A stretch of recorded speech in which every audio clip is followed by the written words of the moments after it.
Let me make a prediction for you for AEP 27 because you kind of saw at AEP 26 on what's going to be the most popular Medicare Advantage plans really in the nation. Now, I understand it'll be state by state and really county by county, but really in the nation.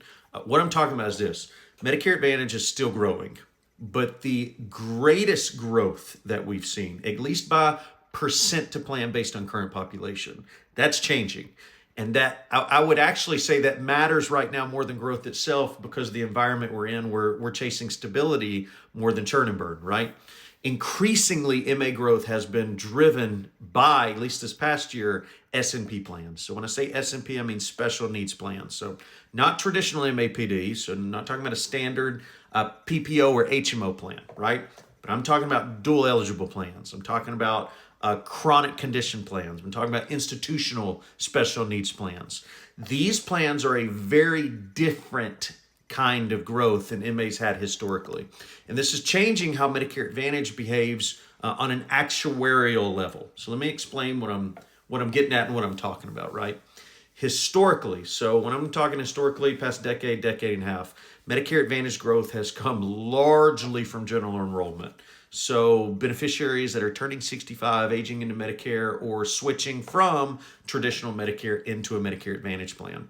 Now, these members tend to be way more independent, more geographically mobile. They're more heterogeneous in their risk pool. And that creates a certain type of insurance block that MA carriers have priced for and have structured for. But S&P plans are a different animal. They're serving the dual eligible market. They're serving members with comorbidities or chronic conditions. They're serving members in an institutionalized setting. These populations are way more medically complex than just your average MA member, but they're also more predictable and they have more managed care. That predictability matters, especially in the season that we're in.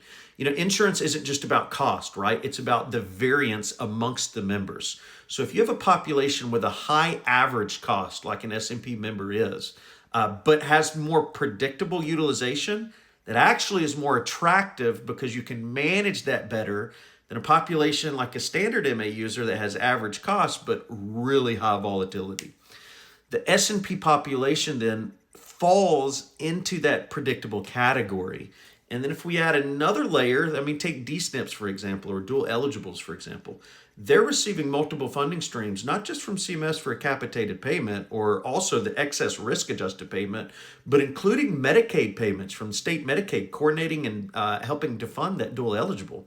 That's creating a different economic structure than just traditional MAPD plans are receiving, right? And because of that, carriers have been increasingly focusing on this S&P market and S&P growth. That's why you're seeing more D-SNP expansion and more specialized plans to target those with chronic conditions, including targeting those who are institutionalized.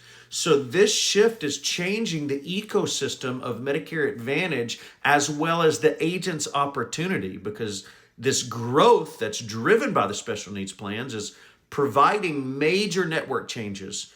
Care management is becoming a more centralized topic, and the benefit structures for S&P plans are becoming richer, and the competition is shifting. It's why you as an agent have noticed less aggressive competition in standard MA markets, less compensation for standard MAs, no longer paying HRAs for most standard MAs. Those have shifted, and they're staying on a lot of carriers for their S&P plans. And it's not random. This is actuarial strategy that you're seeing at work. You just might not have had the language for it. When we're talking about the S&P population, they absolutely are a much higher cost, but they are more predictable. They are more coordinated in their care, and they're more manageable over the long term. So that's increasingly valuable, especially in a much more tighter margin environment. So according to CMS enrollment data, S&P enrollment has grown steadily over the past several years. The dual eligible population of the S&P, however, has represented the largest portion of growth amongst MA S&Ps. And as Medicare Advantage matures, this trend is going to accelerate. Now, Doesn't mean traditional MAPD is going away. HMO, PPO, PFFS, it's still here. It does, however, mean the composition of growth is shifting, and where you have seen MA carriers really aggressive for the T65 market, we're seeing that shift into the special needs plan market. So that compensation is shifting and our market is evolving.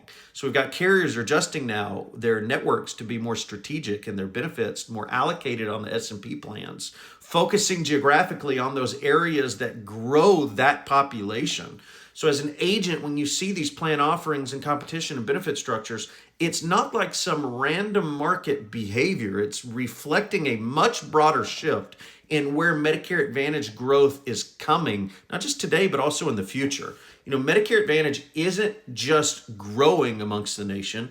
It's absolutely changing what kind of growth that it's prioritizing.